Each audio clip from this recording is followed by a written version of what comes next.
Alors, on a la chance d'avoir avec nous ce soir, Carole Blaringhem, avec qui j'ai travaillé auprès de ses étudiants sur l'intuition. Et Carole, je vais te laisser présenter, ça sera plus simple pour moi.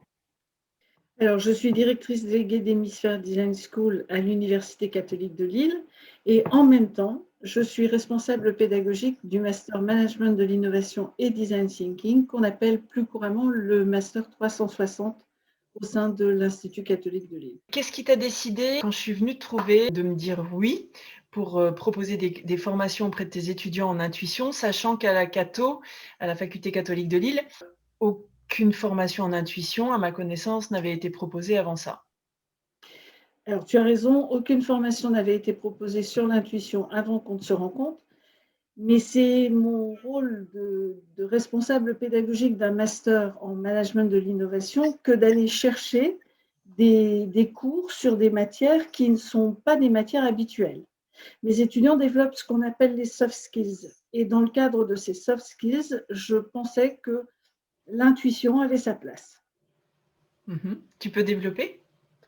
Oui, en fait, quand on s'est rencontrés dans le cadre des cercles d'hémisphères, on a beaucoup discuté toutes les 2. On était de temps en temps dans les mêmes groupes et en discutant, tu m'as dit: «Moi, je travaille sur l'intuition avec, le cœur», et j'ai trouvé que c'était une approche qui était hyper intéressante. Donc je t'ai demandé d'intervenir et tu as fait des formations à mes étudiants où tu parlais, je regarde les intitulés exacts, «Le voyage au cœur de l'intuition». Ça m'avait particulièrement plu, c'était un voyage initiatique, où tu les emmenais tout doucement et comme mes étudiants n'étaient pas tout à fait convaincus au départ par l'intuition, je voulais voir ce que ça allait donner et tu les as emmenés tranquillement dans ce voyage et moi j'ai assisté à une partie du voyage, seulement l'après-midi. Ça m'a permis de voir leurs réactions et ces réactions étaient plutôt positives. Et je trouve que c'est important de parler de l'intuition dans les masters parce qu'en entreprise, tu travailles beaucoup en entreprise sur l'intuition et en entreprise, on en a besoin. Tu as eu des échos des étudiants ensuite? De Oui, alors j'ai des étudiants qui m'ont dit: «Moi, j'étais très intuitif et puis, j'ai trouvé que c'était hyper intéressant parce que ça m'a permis de trouver véritablement mon intuition et ça m'a permis de mieux la canaliser, d'apprendre à l'utiliser».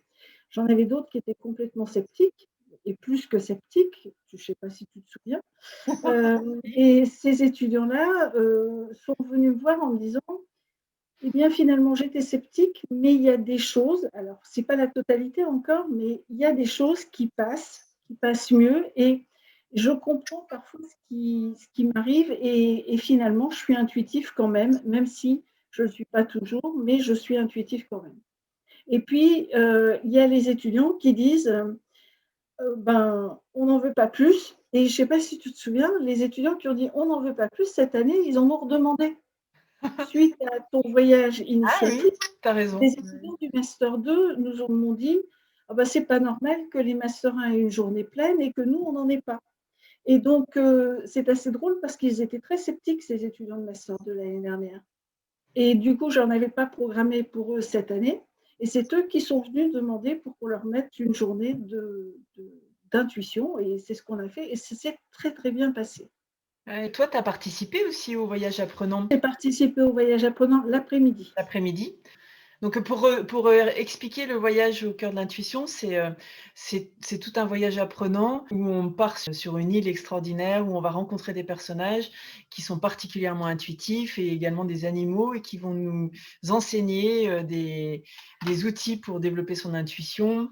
C'est toute une aventure, c'est un voyage apprenant pour développer son intuition. Donc toi, tu as assisté l'après-midi. Qu'est-ce que tu pourrais dire par rapport à ça? Alors moi, j'ai assisté et en même temps, je voulais regarder comment mes étudiants appréhendaient les choses et j'ai été assez surprise parce que j'avais des étudiants qui étaient déjà intuitifs et ça se voyait et puis les sceptiques, je les ai bien regardés et les sceptiques étaient véritablement baignés dans ce voyage et ils étaient partis avec toi et en fait, quand ils sont arrivés à la fin de l'après-midi, ils ont dit: «Ben, oui, on a appris des choses, on a découvert des choses sur nous et ça, c'est important qu'ils apprennent par le biais de l'intuition à comprendre, des choses sur eux et à avoir pourquoi parfois ils agissent comme ça, parce que parfois ils agissent par pure intuition, mais ça, ils n'en avaient pas conscience. Mais Ils étaient persuadés que tout était réfléchi. ouais, c'est vrai que tu dis quelque chose d'important, c'est qu'effectivement l'intuition, c'est quelque chose, que tout le monde a en lui ou en elle et c'est la conscientiser déjà, prendre conscience de ce qu'il y a en nous. C'est la première étape pour permettre d'y accéder et de la développer consciemment. Tout à fait, et ne pas la prendre pour un gadget, Oh là, parce que ça n'est pas un gadget, c'est véritablement quelque chose d'important. d'accord et est-ce que tu souhaites ajouter quelque chose d'autre ou peut-être par rapport au cercle aussi que tu m'avais demandé d'animer dans le cadre de Hémisphère? Dans le cadre d'Hémisphère, en fait, tu nous as fait vivre un voyage, alors un voyage plus court puisque là c'est 1 heure et demie.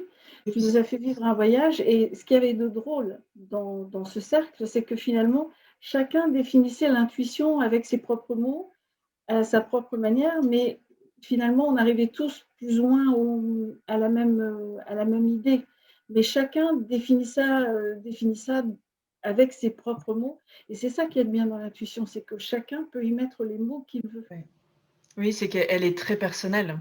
Elle s'exprime pour chacun. Moi, la façon dont s'exprime mon intuition n'est pas la façon dont elle s'exprime chez toi et autant de façons de s'exprimer que d'individus finalement, hein.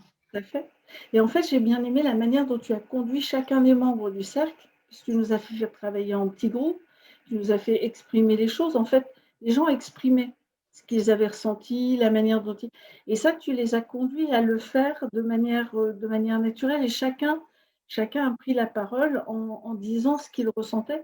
Et j'ai véritablement bien aimé parce que d'habitude, l'intuition, c'est quelque chose qu'on n'ose pas trop mettre en avant, on n'ose pas dire ce qu'on a ressenti.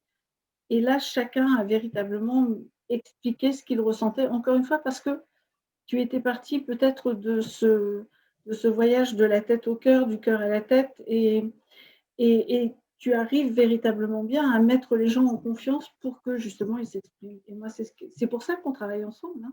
C'est parce que Merci. j'aime cette manière de procéder, qui est de mettre les gens en confiance et de les laisser exprimer sans jamais aller à l'encontre de ce qu'ils disent, mais en reformulant pour qu'ils prennent bien conscience. Merci. Voilà, Est-ce que tu as retenu un outil que tu pourrais utiliser dans ton quotidien? Est-ce qu'il y a quelque chose que tu utilises maintenant? la respiration. Le fait de respirer, de faire, de prendre les choses, de les prendre du cœur et de les faire remonter pour qu'ils sortent et donc voilà, c'est ça que j'ai retenu parce que je ne suis pas une grande calme et ces moments-là sont des moments où justement tu m'obliges à me calmer et à prendre conscience, à faire les choses tranquillement et donc c'est ça que j'ai retenu, cet outil qui est de respirer et de bien prendre conscience pendant les temps de respiration et d'expiration. Bon, bah, écoute, je te remercie Carole. Bonne soirée, merci beaucoup à toi.